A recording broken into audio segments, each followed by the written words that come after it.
السلام علیکم ورحمۃ اللہ وبرکاتہ۔ بسم اللہ الرحمن الرحیم، نحمده ونصلی ونسلم علی رسولہ الکریم، اما بعد۔ آج ہمارا یہ مختصر البخاری کا 5واں سبق ہے، اور اس میں انشاءاللہ حسب معمول اس کے اندر ہم کوشش یہ کریں گے کہ ذرا نسبتاً زیادہ احادیث کو، 2 سے 3 احادیث ہم کور کر سکیں۔ تو پہلے ہم حدیث کے متن کی قراءت کے ساتھ ہی اس کا ترجمہ کریں گے، اس کے بعد مفردات کی وضاحت، اور پھر اس کے اہم تشریحی نکات۔ تو پہلی حدیث، یہ حدیث نمبر 4 ہے۔ حضرت جابر بن عبداللہ سے روایت ہے کہ میں حدیث پڑھتا ہوں اور ساتھ ساتھ اس کا ترجمہ کرتا ہوں۔ حضرت عن جابر بن عبداللہ الانصاری رضی اللہ عنہما وهو يحدث عن فترة الوحي فقال في حديثه۔ حضرت جابر ابن عبداللہ الانصاری رضی اللہ عنہما سے روایت ہے، آپ فترت وحی سے متعلق گفتگو فرما رہے تھے، تو آپ نے اپنی گفتگو کے دوران فرمایا، یا اپنی حدیث کے ذیل میں فرمایا کہ بین انا امشی سمعت صوتا من السماء فرفعت رأسی فإذا الملك الذي جاءني بحراء جالس على كرسي بين السماء والأرض فرعبت منه فرجعت فقلت زملوني زملوني فأنزل الله تعالى يا أيها المدثر قم فأنذر إلى قوله والرجز فاهجر۔ دریں اسنا کہ میں چل رہا تھا کہ میں نے آسمان سے ایک آواز سنی۔ میں نے اپنا سر اٹھایا تو وہی فرشتہ جو غار حرا میں میرے پاس آیا تھا، آسمان اور زمین کے درمیان ایک کرسی پر بیٹھا ہوا۔ اس سے میرے اوپر روب داری ہو گیا۔ میں لوٹا تو میں نے کہا کہ میرے اوپر چادر اڑاؤ، میرے اوپر کوئی چادر اڑاؤ۔ تو اللہ تعالیٰ نے پھر یہ آیات نازل کی، یا ایھا المدثر الاخری۔ فحمی الوحی وتتابع، تو وحی کا سلسلہ یوں بحال ہو گیا اور پے در پہ وحی آنے لگی۔ اچھا، اس حدیث کے اندر ویسے تو جو ہمارا سبق آگے بڑھ رہا ہے، میں دیکھ رہا تھا کہ اب مفردات کی وضاحت جو ہے وہ نسبتاً کم کرنی پڑ رہی ہے۔ البتہ جہاں پہ کوئی نئے الفاظ آتے ہیں تو وہاں اس کا ہم تھوڑی سی وضاحت۔ حدیث کے آغاز میں یہ لفظ ہے بینا انا امشی۔ یہ بین کا لفظ تو آپ نے پڑھا ہوا ہے، یہ وہی ہے جو ظرف واقع ہوتا ہے، بینا کا، بینہو، بینی، یہ اس طرح ضمیر کے ساتھ وغیرہ استعمال ہو جاتا ہے، اور اس میں ظاہر کے ساتھ بھی ہو جاتا ہے۔ تو اس کا مطلب ہوتا ہے کہ درمیان، ٹھیک ہے۔ تو یہ عام طور پہ اضافت کے ساتھ استعمال ہوتا ہے یہ لفظ۔ تو یہاں پہ بھی اصل میں یہ وقت کی طرف مضاف ہے، یعنی بین وقت انا امشی، کہ اس وقت کے دوران کی بات ہے کہ جب میں چل رہا تھا۔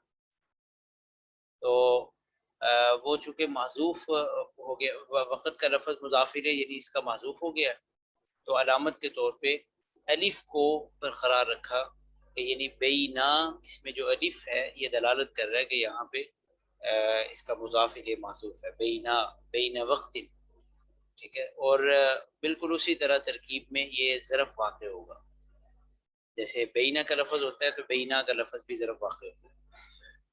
اچھا، اذ سمعت، اس میں جو اذ ہے یہ ظرفیہ نہیں ہے۔ اذ جو ہے آپ نے پڑھا ہے کہ یہ ظرف، اذ اور اذا، یہ ظرف یا شرط کے لیے بھی استعمال ہوتے ہیں، اور اس کا ایک معنی جو ہے نا وہ مفاجات بھی ہے، یعنی کسی چیز کے اچانک وقوع کو آپ نے ذکر کرنا ہو تو اذ یا اذا وہاں پہ ہم لے آتے ہیں کہ اچانک میں نے یہ سنا، تو اذ اس کو کہتے ہیں اذ فجائیہ یا اذ مفاجاتی ہے، ٹھیک ہے۔ تو اذ سمعت، کہ اچانک میں نے یہ آواز سنی، یہ اذ مفاجاتیہ ہے۔ قبل السماء، آسمان کی طرف سے، تو قبل یہ قبل نہیں ہے بلکہ قبل لفظ ہے، جہت کو کہتے ہیں، جانب کو کہتے ہیں۔ قرآن پاک میں بھی ہے، سورہ حدید میں جہاں منافقین کا ذکر ہے کہ جیسے دنیا کے اندر یہ دوسروں کو دھوکہ دیتے رہے، قیامت کے دن بھی ان کو ایک ایسی نور نظر آئے گا، اس کی طرف چل رہے ہوں گے تو اچانک جو ہے فضوری بینہم بسور اللہ باب، ایک آڑ سی دیوار، دروازہ خاں درمیان میں آ جائے گا، جس کے اندر کی جانب جو ہے وہ رحمت ہوگی، وظاہرہ من قبلہ العذاب، باہر کی طرف جو ہے وہ عذاب ہوگا۔ تو قبل کہتے ہیں جہت کو۔ فَإِذَا الْمَلَكُ الَّذِي جَاءَنِي بِحِرَا، یہاں پہ جو اذا ہے یہ بھی بالکل وہی مفاجاتیہ یا فجائیہ ہے، اس کا ترکیب کے اندر کوئی فرق نہیں پڑتا، بلکہ اسی طرح اس کے بعد جو جملہ فعلیہ ہو یا اسمیہ ہو اسی طرح وہ ایک کامل جملہ ہوتا ہے، بس یہ اس کے آغاز میں یہ اذا فجائیہ یہ لگ جاتا ہے۔ تو مثلا یہاں پہ الملک الذی جاءنی بحرا، یہ پورا جو ہے یہ بن جائے گا مبتدا، اور جالس علی کرسی بین السماء والارض یہ خبر بن جائے گی اس کی۔ رعبت منہ، فا تو ایک یعنی تفصیلیہ نتیجے کے طور پہ آگے کہ جب میں نے یہ دیکھا تو نتیجے کے طور پہ پھر میرے اوپر یہ اس کا اثر ہوا کہ اس سے میرے اوپر روب طاری ہو گیا۔ تو یہ رعبت لفظ جو ہے یہ ماضی مجہول کا واحد متکلم کا صیغہ ہے، یعنی میرے اوپر روب طاری ہو گیا۔ مرعوب ہو جانا یعنی وہ بھی ہم مجہول یعنی اسم مفعول کے طور پہ استعمال کرتے ہیں۔ اچھا آگے ہے فحمی الوحی وتتابع، حمیہ کہتے ہیں گرم ہو جانا، ٹھیک ہے، اور حمی الشیء یہ تعبیر استعمال ہوتی ہے، یہ بالکل وہی جو ہم اردو کے اندر یا اپنے محاوروں کے اندر ہم استعمال کرتے ہیں کہ کام ٹھنڈا پڑ گیا جی، کام گرم ہو گیا ہے، ٹھیک ہے۔ تو عربی کے اندر بھی یہ تعبیر اسی معنی میں استعمال ہوتی ہے محاورے کے طور پہ کہ فحمی الوحی، وحی کا سلسلہ دوبارہ سے سرگرم ہو گیا، ٹھیک ہے۔ تو یعنی اس کا ہم نے بامحاورہ ترجمہ کیا کہ وحی کا سلسلہ بحال ہو گیا۔ وتتابع، تتابع کہتے ہیں ایک دوسرے کے پیچھے آنا، ٹھیک ہے، تبیع پیچھے چلنا، تتابع ایک دوسرے کے پیچھے آنا، تو یعنی پے در پہ آنے لگی، یعنی تسلسل کے ساتھ یہ سلسلہ شروع ہو گیا۔ یہ ہے جی اس کی وضاحت مفردات کی۔ باقی حدیث کا مفہوم تو واضح ہے کہ اصل میں یہ وحی کے مختلف احوال، کیفیات اور اس سے متعلقہ جو تفصیلات ہیں انہی سے متعلق یہ ایک باب ہے بخاری شریف کا۔ تو اس میں بھی ایک اہم تفصیل کی طرف وضاحت کی گئی کہ پہلی وحی کے بعد وحی کا سلسلہ جب ختم ہو گیا تھا تو اس دوران ایک یہ واقعہ پیش آیا اور یہ آیات نازل ہوئی تو وحی کا سلسلہ بحال ہو گیا۔ تو فترت وحی سے متعلق کچھ یہ تفصیل ہے۔ اچھا یہاں سوال یہ ہے کہ آغاز میں حضرت جابر ابن عبداللہ یہ فرما رہے ہیں، وہ بالکل شروع میں ہے نا کہ ان سے روایت ہے کہ آپ فترت وحی سے متعلق گفتگو فرما رہے تھے، یہ قالا، یہ اس کا قائل کون ہے؟ کیا حضرت جابر ابن عبداللہ جب فترت وحی سے متعلق گفتگو کر رہے تھے تو انہوں نے یہ فرمایا، کیا کون ہے قائل اس کا؟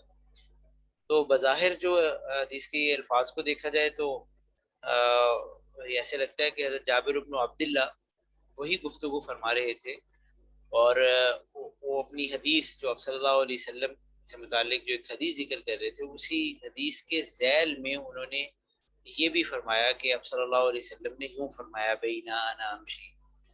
لیکن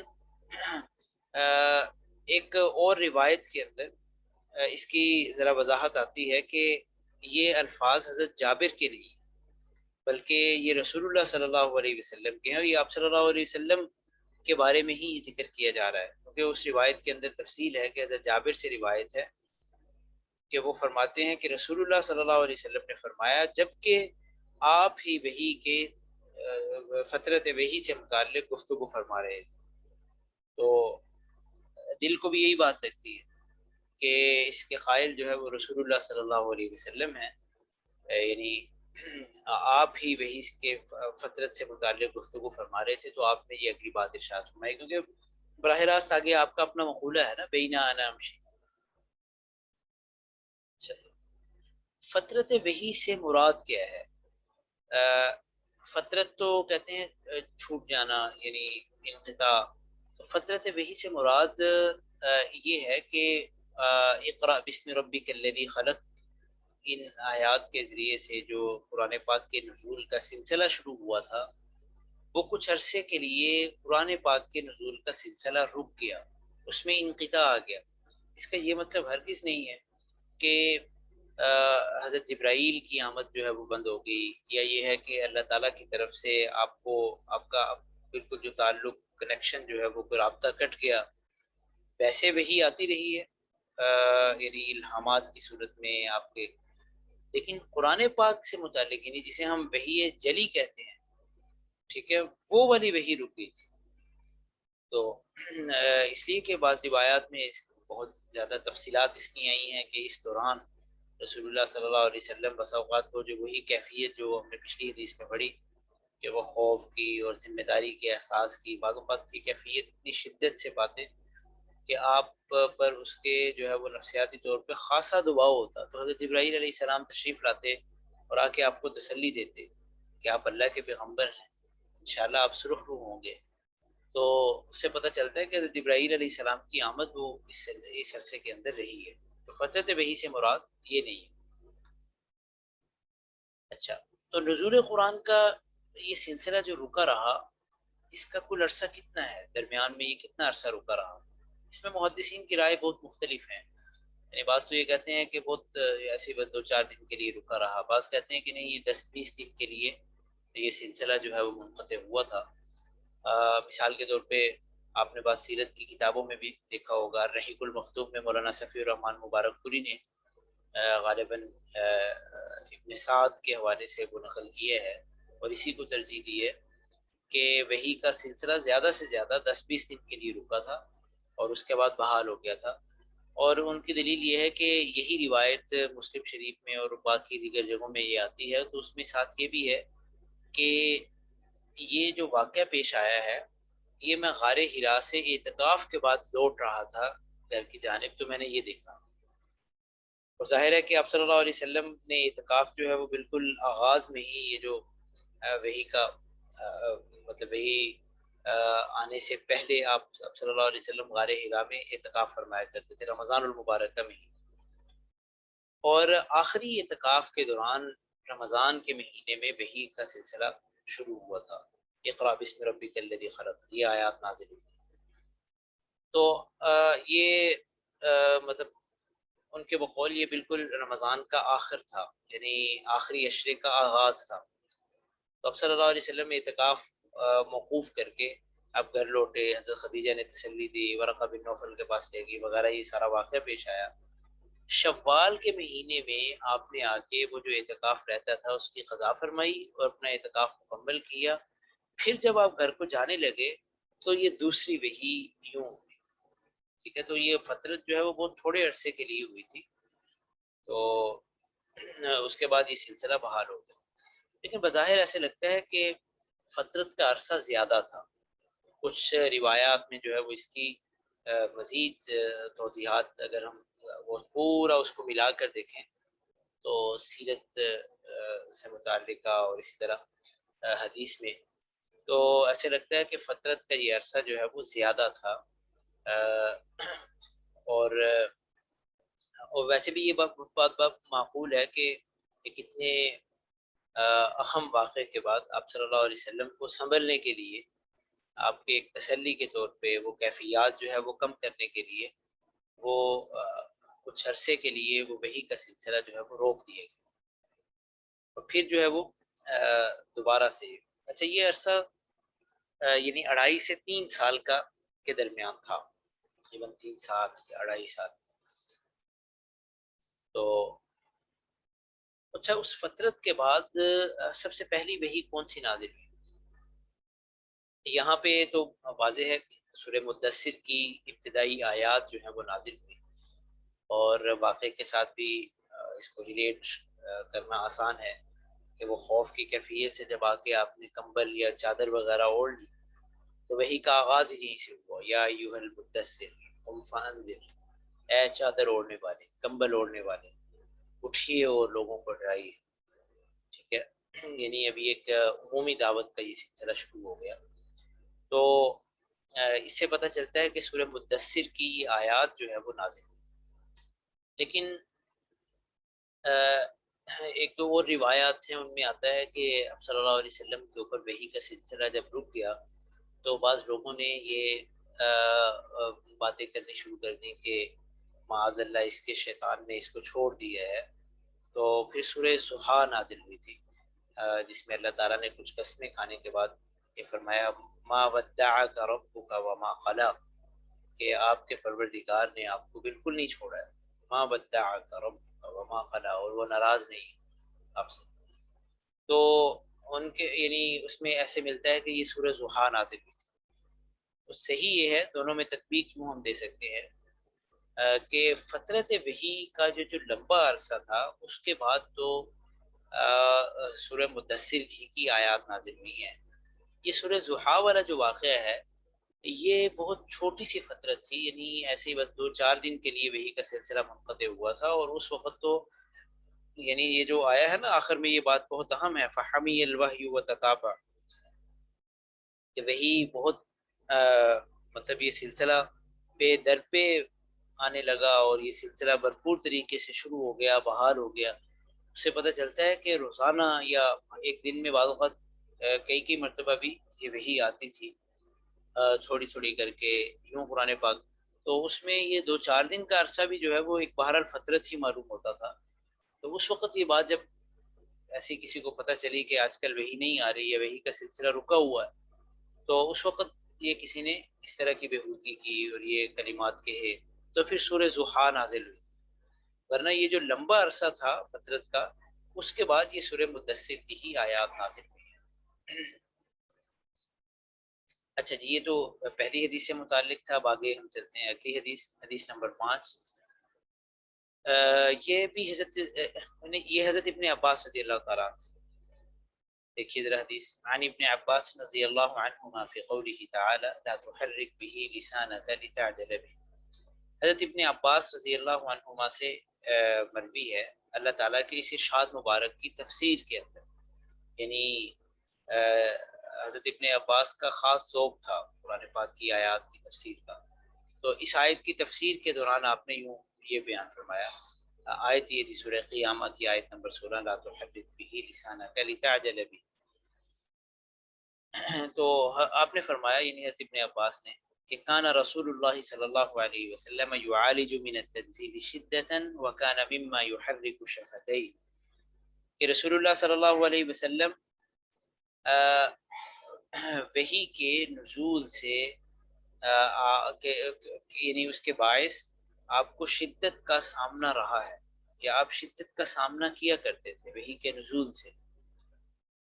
اور کیوں شدت کا سامنا جو ہے وہ کیوں رہتا؟ وَكَانَ مِمَّا يُحَرِّكُ شَفَتَيْهِ، کہ یہ آپ کے اپنے ہونٹوں کو حرکت دینے کے باعث تھا. فقال ابن عباس رضی اللہ عنہما فَأَنَا أُحَرِّكُهُمَا كَمَا كَانَ رسول اللہ صلی اللہ علیہ وسلم يُحَرِّكُهُمَا، کہ میں انہیں حرکت دے رہا ہوں جیسا کہ رسول اللہ صلی اللہ علیہ وسلم انہیں حرکت دیا کرتے تھے. یعنی حضرت ابن عباس نے آگے جو حدیث نقل کرنے والے ہیں ان سے، یعنی حضرت سعید ابن جبیر، ان کے سامنے یہ کر کے دکھایا کہ آپ صلی اللہ علیہ وسلم یوں حرکت دیتے تھے، یوں میں دیکھیے آپ کے سامنے میں اس طرح حرکت دے رہا ہوں. تو پھر اللہ تعالیٰ کا یہ ارشاد مبارک یہ نازل ہوا لا تحرک به لسانک، کہ آپ اس کے ذریعے سے اپنی زبان کو حرکت مت دیجیے. لا تحرک به لسانک لتعجل به، تاکہ آپ جلد بازی کریں، آپ جلدی جلدی ان چیزوں کو محفوظ کریں، جلدی جلدی یاد کریں. ضرورت نہیں ہے اس کی. بلا شبہ ہمارے اوپر ہی ہے اس کا جمع کرنا اور اس کو پڑھوانا. آگے اس کی وضاحت کرتے ہوئے ابن عباس فرماتے ہیں کہ جمعہ لک فی صدرک، اس کو آپ کے لیے آپ کے سینے میں جمع کرنا، وتقرأہ، اور یہ کہ آپ اس کو پڑھیں، یہ ہمارے ذمے ہے. فَإِذَا قَرَأْنَاهُ فَاتَّبِعْ قُرْآنَهُ، جب ہم اس کو پڑھیں تو آپ اس پڑھنے کی پیروی کیجیے. تو اس پیروی کرنے کی وضاحت کرتے ہوئے فرمایا کہ قَالَ فَاسْتَمِعْ لَهُ وَأَنصِتْ، کہ خوب توجہ کے ساتھ سنیے، اس کو کان لگائیے اور خاموشی کے ساتھ اس کو سنیے. ثم ان علینا بیانا، پھر ہمارے اوپر ہی، یعنی ہماری ہی ذمہ داری ہے اس کا بیان، اس کی وضاحت. یعنی ہمارے اوپر ہی ہے ان تقرأہ، کہ آپ اسے پڑھیں.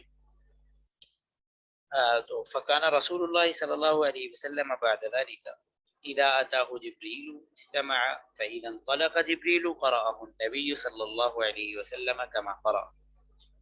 تو رسول اللہ صلی اللہ علیہ وسلم اس کے بعد جب حضرت جبرائیل علیہ السلام آپ کے پاس تشریف لاتے تو آپ کان لگا کر سنتے.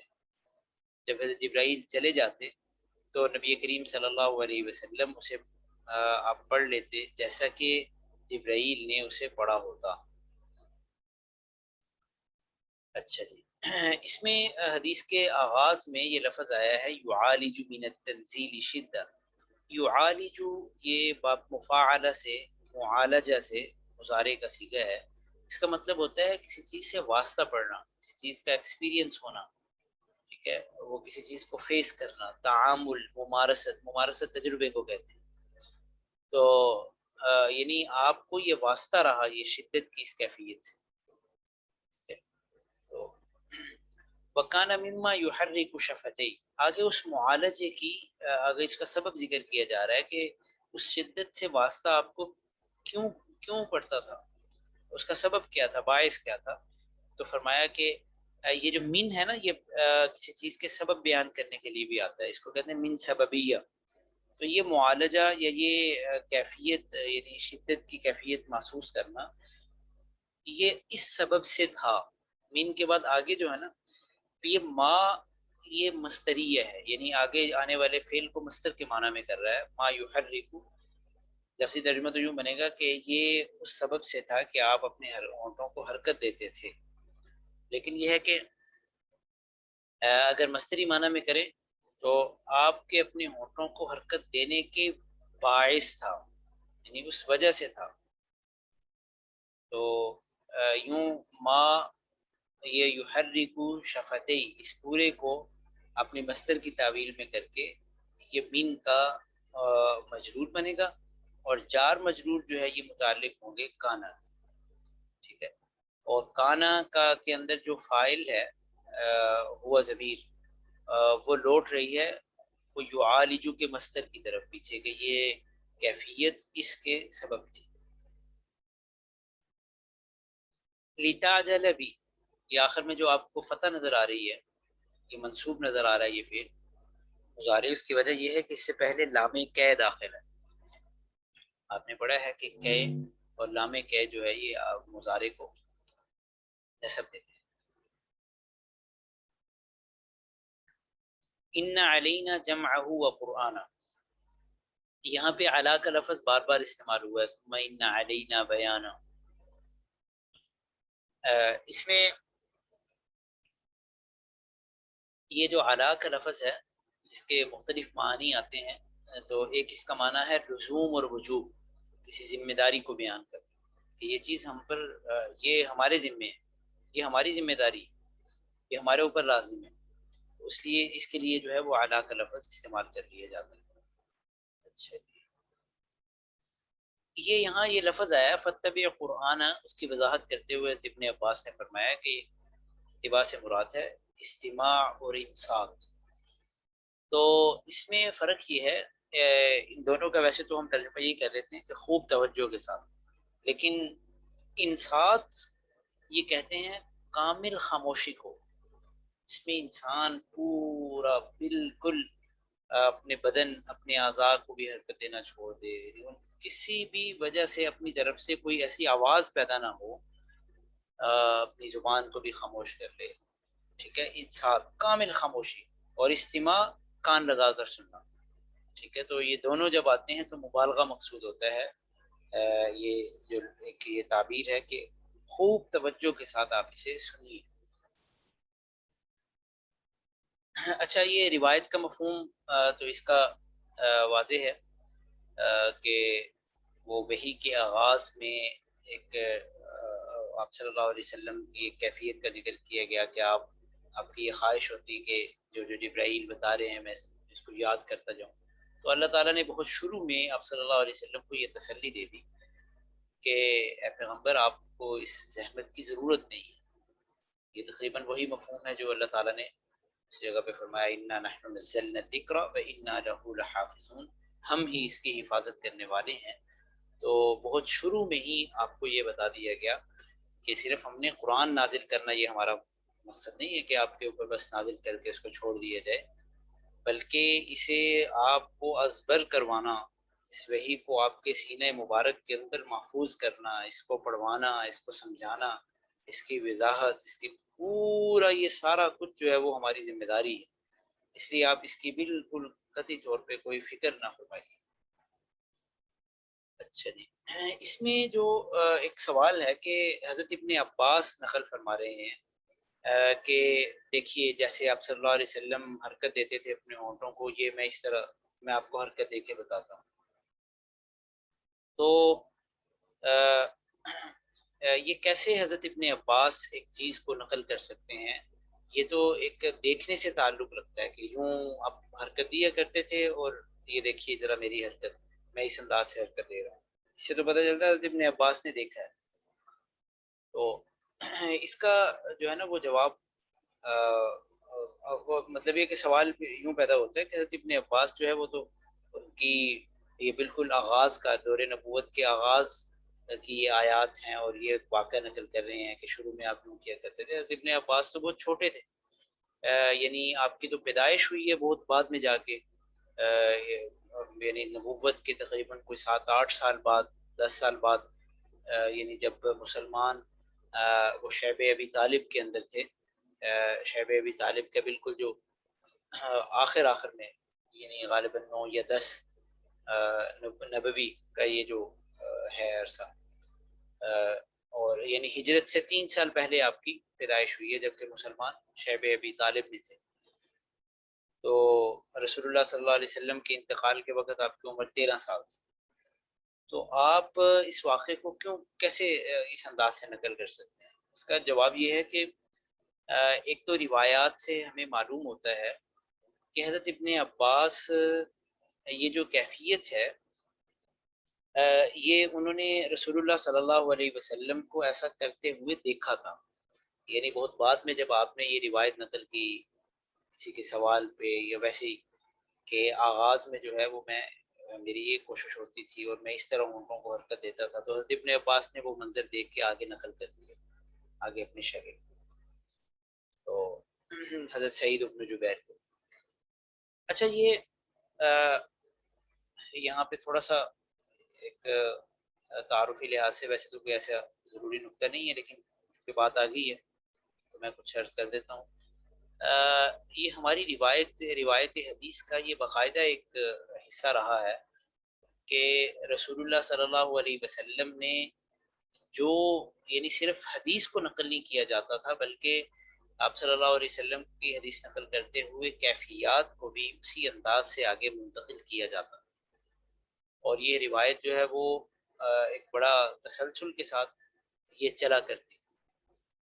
بعض روایات تو اب تک آج تک اسی طرح محفوظ ہیں.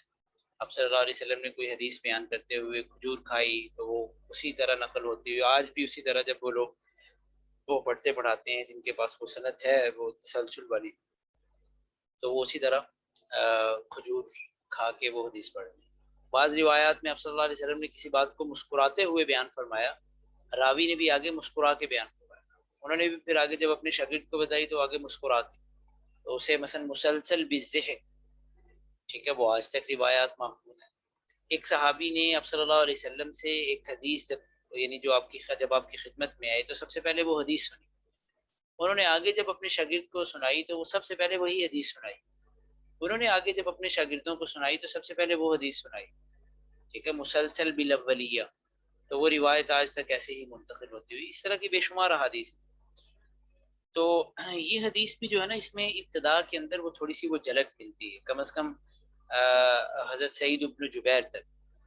کیونکہ ان کے بارے میں بھی آتا ہے بخاری شریف، یہاں تو اختصار ہے، بخاری شریف کی جو روایت ہے اس میں حضرت سعید بن جبیر بھی اسی طرح ہونٹوں کو حرکت دے کے آگے نقل کر رہے ہیں اپنے شاگردوں کے سامنے.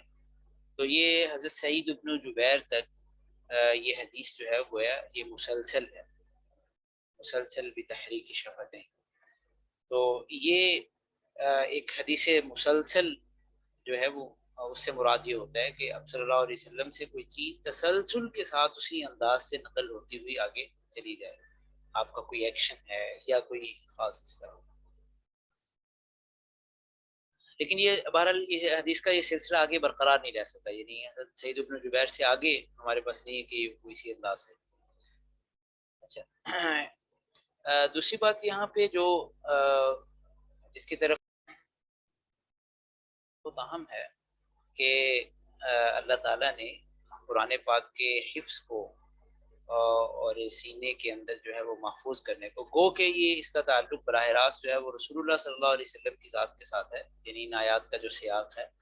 لیکن اس سے محدثین نے یہ بہرحال اس طرف توجہ دلائی ہے کہ حفظ قرآن یہ کوئی معمولی، ویسے تو اللہ تعالیٰ کی طرف سے ہی ہوتا ہے ہر کام، اللہ کی توفیق سے ہی ممکن ہے. جتنی بھی علمی سرگرمیاں ہیں یہ جو کچھ بھی ہے انسان، لیکن خاص طور پہ حفظ قرآن کو اللہ تعالیٰ نے اپنے ساتھ جوڑا ہے، ان علینا جمعہ و قرآن. تو یہ اگر کسی کو یہ توفیق مل جائے تو یہ بہت بڑی اللہ تعالیٰ کی نعمت ہے. اور آپ چاہے وہ تھوڑا حفظ ہو زیادہ ہو، تھوڑا بہت حفظ تو ہم سب نے کیا ہوتا ہے، آخری صورتیں ہیں یا کچھ اور آیات ہیں قرآن پاک کی، تو اس پہ اللہ تعالیٰ کا شکر ادا کیا جانا چاہیے، یا اللہ آپ کا کلام ہمارے سینوں میں محفوظ ہے. اسی طرح اگر ہم اپنے بچوں کو یہ تعلیم دیں وہ حفظ کے اندر، تو ان کے لیے بھی باقاعدہ یہ دعا کا اہتمام کرنا چاہیے، یا اللہ یہ آپ کی توفیق سے ہی ممکن ہے تو ہم آپ سے توفیق کے طلبگار ہیں. اچھا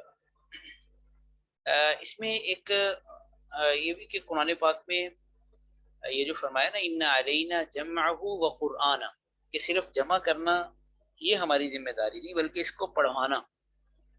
اور اسی طرح آگے چل کے بھی فرمایا کہ فتبع قرآن، کہ آپ اس کے پڑھنے کی پیروی کیجیے. اس کا ایک معنی تو وہی ہے جو حضرت ابن عباس نے نقل فرمایا کہ خوب توجہ کے ساتھ سنیے.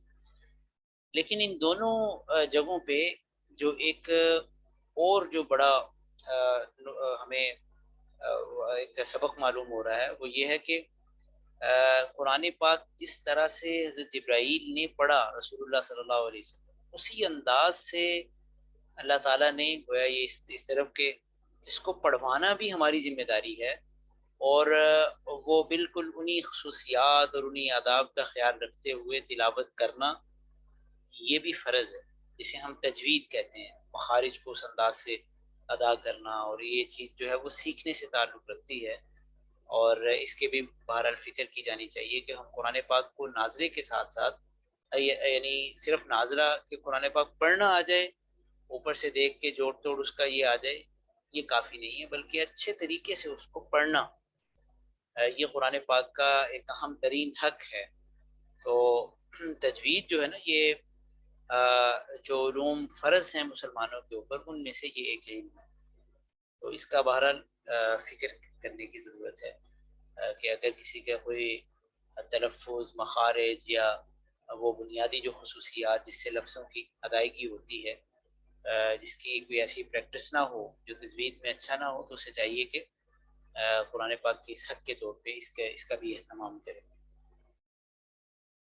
اچھا یہ جو آگے ہے ثم ان علینا بیانا، اس کا ایک تو وہی کہ جو حضرت ابن عباس نے فرمایا کہ یہ بھی ہمارے ذمے ہے کہ آپ اسے پڑھیں. حضرت ابن عباس کی اس وضاحت سے سوال یہ پیدا ہوتا ہے کہ پہلے بھی پڑھنے کا ذکر آیا اور یہاں پھر یہ پڑھنے کا، یعنی جمع ہوا قرآن میں بھی یہی وضاحت فرمائی اور بیانہ کے اندر بھی حضرت ابن عباس یہی وضاحت فرما رہے ہیں. اس میں فرق یہ ہے اصل میں کہ پہلے ہے یعنی حضرت جبرائیل جب یہ بتائیں گے تو اس کو اسی انداز سے پڑھوانا بھی ہماری ذمہ داری ہے، ٹھیک ہے. یعنی ایک مرتبہ اس کو آپ کے منہ سے نکلوانا اور آپ کے یاداشت کا اس کو حصہ بنانا یہ ہماری ذمہ داری ہے کہ آپ اس انداز سے آپ اس کو. لیکن یہاں جو ہے وہ یہ ہے کہ آپ کو اس اہل بنا دینا کہ آپ بار بار اگر اس کی قراءت کرنا چاہیں تو آپ کر سکیں، یعنی یہ چیز مستقل آپ کے حافظے میں محفوظ بھی رہے، ٹھیک ہے، یہ بھی ہمارے ذمے ہے۔ ان علینا بیانہ، کہ جب آپ اس کو چاہیں آپ واضح کر سکیں، ان آیات کو دہرا سکیں، بیان کر سکیں، ٹھیک ہے۔ اور اس میں یہ بھی ایک اشارہ ہے جو اگلی حدیث کے اندر انشاءاللہ تعالی آ رہا ہے کہ حضرت جبرائیل علیہ السلام مستقل آپ کے ساتھ رابطے میں رہیں گے، صرف ایک مرتبہ یہ وحی نازل کر کے وہ فارغ نہیں ہو جائیں گے، بلکہ وہ مستقل یعنی آپ صلی اللہ علیہ وسلم کے ساتھ قرآن کا مذاکرہ کیا کریں گے، اور انشاءاللہ اس سرگرمی کے ذریعے سے قرآن پاک کے حفظ اور یہ رسوخ کا جو عمل ہے اس کو ہم مزید پختہ کریں گے۔ اور دوسرا جو اس کا زیادہ واضح مفہوم ہے وہ حضرت ابن عباس کی اس تشریح کے علاوہ وہ یہ ہے جو مفسرین نے نقل کیا ہے، تو اصل میں یہ قرآن پاک کی آیت کہ ثم ان علینا بیانہ، بیان سے مراد ہے توضیحات، قرآن پاک کے ان آیات کے ان اجمال کی وضاحت اور یہ توضیحات جو ہیں وہ حضرت ابن عباس رضی اپنا اس کا مطلب یہ ہے کہ اللہ تعالیٰ نے فرمایا کہ صرف قرآن نازل کرنا یہ ہمارا ہدف نہیں ہے، بلکہ اس کی وضاحت توضیحات کہ اس کو سمجھانا یہ بھی ہماری ذمہ داری، تو یہ بھی ہم انشاءاللہ تعالیٰ کر یعنی یہ ہم خود کریں گے۔ یہ حدیث کے جو اہم تشریحی نکات، اور آگے ہم تیسری اور آخری حدیث کی طرف آتے ہیں۔ دیکھیے ذرا یہ مختصر حدیث ہے۔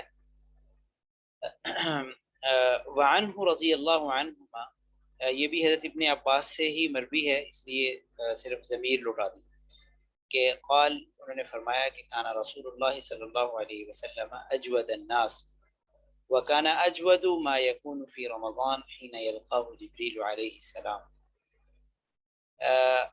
حضرت ابن عباس سے ہی مروی ہے کہ انہوں نے فرمایا کہ رسول اللہ صلی اللہ علیہ وسلم لوگوں میں سے سب سے زیادہ سخی تھے، اور آپ کی سب سے زیادہ سخاوت کا منظر رمضان میں ہوتا تھا، آپ سب سے زیادہ سخی رمضان میں ہوا کرتے تھے، ٹھیک ہے۔ حین یلقاہ جبریل، جب جبریل علیہ السلام آپ سے ملاقات کیا کرتے، اور وکانہ یلقاہ فی کل لیلۃ من رمضان فیدارسہ القرآن، اور حضرت جبرائیل آپ سے رمضان کی ہر رات ملاقات کرتے تھے اور آپ سے قرآن پاک کا دور کیا کرتے تھے، قرآن پاک کا مدارسہ یعنی دور کیا کرتے تھے، یعنی سنایا کرتے تھے۔ فلا رسول اللہ صلی اللہ علیہ وسلم اجود بالخیر من الریح المرسلہ، تو رسول اللہ صلی اللہ علیہ وسلم بلائی کے معاملے میں سب سے زیادہ سخی تھے، بلائی کے معاملے میں آپ تیز چلنے والی ہوا سے بھی زیادہ سخی تھے۔ اجود من الریح المرسلہ، چھوڑی ہوئی ہوا، تیز چلنے والی ہوا سے بھی زیادہ آپ سخی تھے۔ یہ مختصر سی حدیث ہے، اس میں چند مفردات دیکھ لیجیے۔ وہ اجود الناس، یہ افعال التفضیل کی اضافت ہو رہی ہے، اس کا مطلب ہے کہ لوگوں میں سے سب سے زیادہ سخی، ٹھیک ہے۔ جود و سخا، یہ ہم اردو کے اندر بھی معروف ہے۔ وکانا اجود ما یکون فی رمضان، ہاں یہ جملہ جو ہے وہ ذرا اہم ہے، اس کی ذرا ترکیب دیکھیے۔ وکانا، اس کے اندر جو ہے نا وہ کانا جو ہے وہ فعل، اور اجود ما یکون یہ اس کا اسم ہے، اور فی رمضان اس کی خبر ہے۔ اور یہ اجود ما یکون کی یہ جو جملہ ہے، یہ تعبیر آج کل جدید عربی میں بھی استعمال ہوتی ہے۔ یہ ہوتا ہے کہ آپ تمام امکانات کو آپ لے کے آپ گفتگو کر رہے ہوں، یعنی مطلب یہ ہے کہ سب سے زیادہ سخی، اجود ما یکون لفظی معنی یہ ہوگا کہ جو کچھ بھی ممکن ہے، یعنی دنیا میں جتنے بھی سخاوت کے جو بھی یعنی جو سخاوت کی تصویریں ہیں، ٹھیک ہے، جو سخی لوگ موجود ہیں، سخاوت کی جتنی صورتیں ہیں، ٹھیک ہے، ان تمام میں سے سب سے زیادہ سخی، اجود ما یکون، جو کچھ بھی ہو سکتا ہے اس میں سے جیسے ہم کہتے ہیں کہ احسن ما یکون، یعنی جتنے بھی یعنی خوبصورتی کے جتنے بھی مناظر ہیں سب سے زیادہ خوبصورت. تو اجود ما یکون یعنی اس سب میں سب سے زیادہ جو سخی یعنی آپ صلی اللہ علیہ وسلم کی سخاوت ویسے تو جاری رہتی ٹھیک ہے، لیکن یہ ہے کہ ان تمام سخاوتوں کے ان تمام مناظر یا ان تمام جو ہے وہ کیفیات سے بھی زیادہ سخاوت کا یہ جو کیفیت ہے وہ رمضان میں ہوتی تھی. تو اجبت یہ مضاف ہے ما موصولہ کی طرف، یکون جو ہے وہ اس کا صلہ ہے یعنی پورا جملہ بن کے ما موصولہ اپنے صلے سے مل کے اس کا جو ہے وہ مضاف الیہ ہو جائے گا. اجود ما یکون مضاف الیہ اس کا اسم بن جائے گا، فی رمضان یہ اس کی خبر بن جائے گی. اچھا، فیدارسہ القرآن، قرآن پاک کا مذاکرہ کیا کرتے تھے، دور کیا کرتے تھے. مدارسہ کہتے ہیں ایک دوسرے کو سنانا، ٹھیک ہے، یہ سنا رہے ہیں اور دوسرے کا سن رہے ہیں. تو فیدارسہ القرآن. اچھا، اس حدیث کے اندر ویسے تو اس کا جو مفہوم ہے وہ تو اتنا ہی ہے. دو تین اس میں پہلو آئے ہیں کہ رسول اللہ صلی اللہ علیہ وسلم کی سخاوت کا ذکر ہے کہ آپ صلی اللہ علیہ وسلم کے جو ذاتی اوصاف میں جو صفت بہت زیادہ نمایاں تھی وہ آپ کی سخاوت، آپ کا جود و سخا، اور اس کی کیفیات بہت عجیب و غریب. یعنی آپ نے سیرت کے اندر پڑھی ہوں گی بہت سے ایسے واقعات کہ عقل دنگ رہ جاتی ہے. یعنی بے شمار واقعات ہیں. رسول اللہ صلی اللہ علیہ وسلم کے پاس ایک مرتبہ کسی مجلس کے اندر یعنی جب فتوحات وغیرہ ہو گئی اور مختلف علاقے زیر نگین آ گئے، 1,00,000 دراہم جو ہے وہ آپ کے پاس آئے. تو روایات میں آتا ہے کہ اب صلی اللہ علیہ وسلم نے وہ سارے کے سارے جو ہے وہ تقسیم کر دیے، ٹھیک ہے، اس میں کسی قسم کا کوئی درہم. اپنے مرض الموت کے وقت کا وہ واقعہ پڑا ہوگا کہ آپ صلی اللہ علیہ وسلم کو بہت فکر تھی کہ ان کے سرانے جو ہے وہ ان کی ملکیت میں کچھ دینار وہ موجود ہیں. تو آپ کو بہت فکر تھی کہ اللہ کے پاس پہنچنے سے پہلے پہلے یہ مال جو ہے وہ غریبوں کے اندر تقسیم ہو جائے اور یہ میری ملکیت سے نکل جائے. تو ایک تو دنیا سے وہ تعلق اور دوسرا سخاوت کی جو آپ کا مزاج تھا، تو اپنے سے زیادہ دوسروں کو ترجیح دینا. اور سخاوت کا مفہوم جو ہے وہ بہت وسیع ہے کہ اس میں رویوں کی سخاوت بھی آ جاتی ہے، ٹھیک ہے، خیر کے معاملے میں یعنی دوسروں کی رہنمائی، خیر خواہی، یہ جذبہ جو ہے یہ بھی ایک سخاوت کا ہے، سخاوت کا ہی یہ ایک ہے. تو پہلو تو اس حدیث کے اندر تو یہی ہے. اور دوسرا اس کو اس باب کے ساتھ مناسبت یہ ہے کہ جو اس میں قرآن پاک کا ذکر آیا کہ حضرت ابراہیم علیہ السلام وہ ہر سال رمضان المبارک میں تشریف لاتے اور آپ سے قرآن پاک کا مذاکرہ کیا کرتے تھے، دور کیا کرتے تھے. تو یوں وہ ایک اس کی وجہ سے سخاوت جو ہے وہ قرآن پاک کے ساتھ تعلق اور رمضان کے سخاوت مزید جو ہے وہ آپ کی نمایاں ہو جاتی ہے آپ کی طبیعت اور مزاج میں. آپ رمضان المبارک میں بہت زیادہ خرچ کیا کرتے تھے، بہت زیادہ جو ہے وہ سخاوت کے یہ کیفیت آپ سے وہ جھلکتی تھی آپ کی طبیعت سے. اچھا، اس حدیث کے اندر یہ جو ان دونوں کا جوڑ جو ہے یعنی حضور اکرم صلی اللہ علیہ وسلم کی سخاوت اور ماہ رمضان میں اس کی، ویسے تو واضح ہے یعنی خیر کے مختلف جو پہلو ملے، حضرت ابراہیم علیہ السلام کا تشریف لانا اور آپ کے ساتھ جو ہے وہ قرآن پاک کا دور کرنا اور خود رمضان المبارک کے، تو آپ اس کی وجہ سے سخاوت کا یہ جذبہ یا سخاوت کا مزاج جو ہے اس میں مزید جو ہے وہ اس میں اضافہ ہو جاتا. اس سے بعض علماء نے لکھا ہے کہ قرآن پاک کے ساتھ جو تعلق سے انسان کے مزاج میں جو خوبیاں پیدا ہوتی ہیں، ٹھیک ہے، ان میں ایک یہ وصف بھی ہے جود و سخا کا، سخاوت کا. اور اچھا، اس حدیث کے اندر ایک یہ بھی ہے کہ حضرت جبرائیل علیہ السلام کی یہ جو آمد ہوتی تھی یہ رمضان المبارک کے مہینے میں ہوتی تھی. تو قرآن پاک کا رمضان المبارک کے مہینے کے ساتھ بڑا ایک گہرا تعلق ہے، بڑی گہری مناسبت ہے۔ نزول قرآن کا آغاز بھی رمضان المبارک کے مہینے میں ہوا، اور اس میں